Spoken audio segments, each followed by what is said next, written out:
July 1995.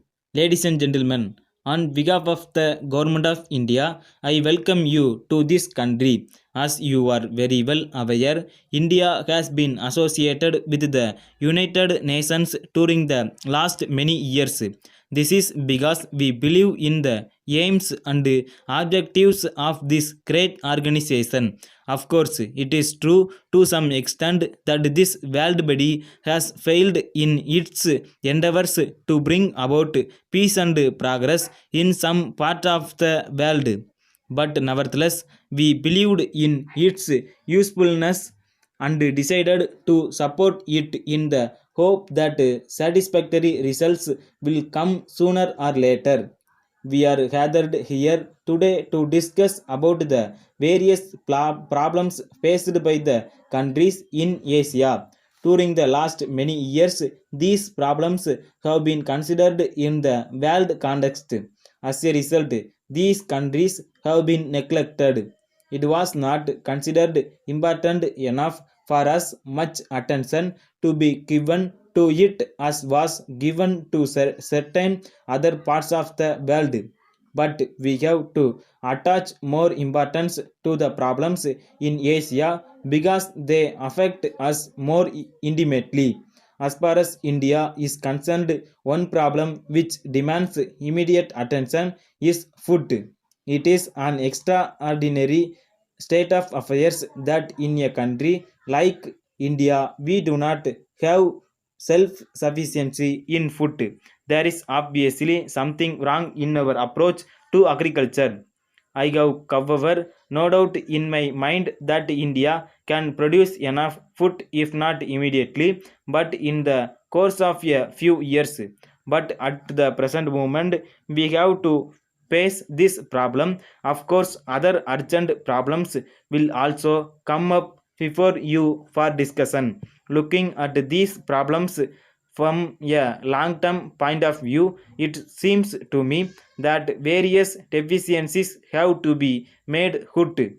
We have to increase our production, both agricultural and industrial, in order to see that the standard of living of our people is increased to a great extent. It is considered necessary that a country like India and other countries in Asia should be industrialized so that it can increase and modernize agricultural production. It is important in this context that advanced countries should help us in this process with capital, equipments, and their special experience. But in doing so, it is to be borne in mind that no Asian country will welcome any such assistance if there are conditions attached to it. We would rather delay our development than submit to any kind of domination by any other country. This is a principle which is accepted by everyone in India. I am sure that people in other countries in Asia also accept it. Now, I would like to say a word about population in India. A great deal has been said and written about our tremendous population. It is true that we cannot solve any problem if our population growth is not checked efficiently and as quickly as possible.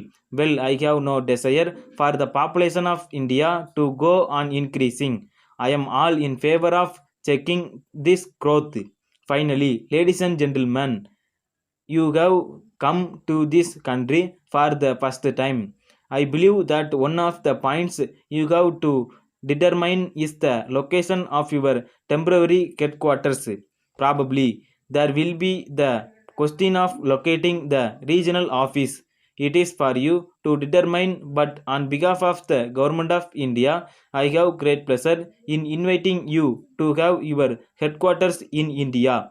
I once again express my welcome to all of you and wish you success in your endeavors.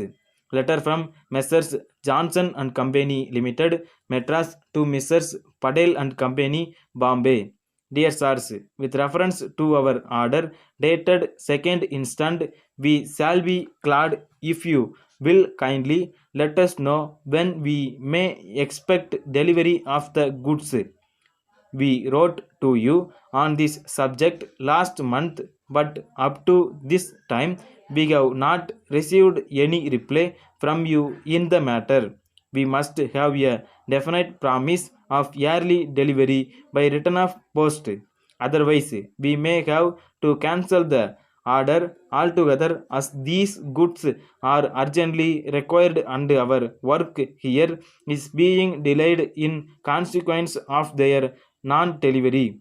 We are sorry to inform you in this connection that you are treating us very badly with regard to these deliveries. We also wish to inform you that unless immediate steps are taken to prevent such long delays, we shall be compelled to transfer our orders to another company who will treat us with more consideration. You have been supplying these goods for 6 years, and in the circumstances, we consider that we deserve better treatment at your hands.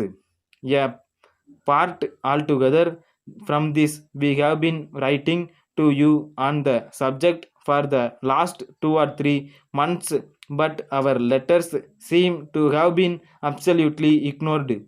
We would therefore like to request you to look into the matter urgently and let us have a proper reply at once. Yours faithfully.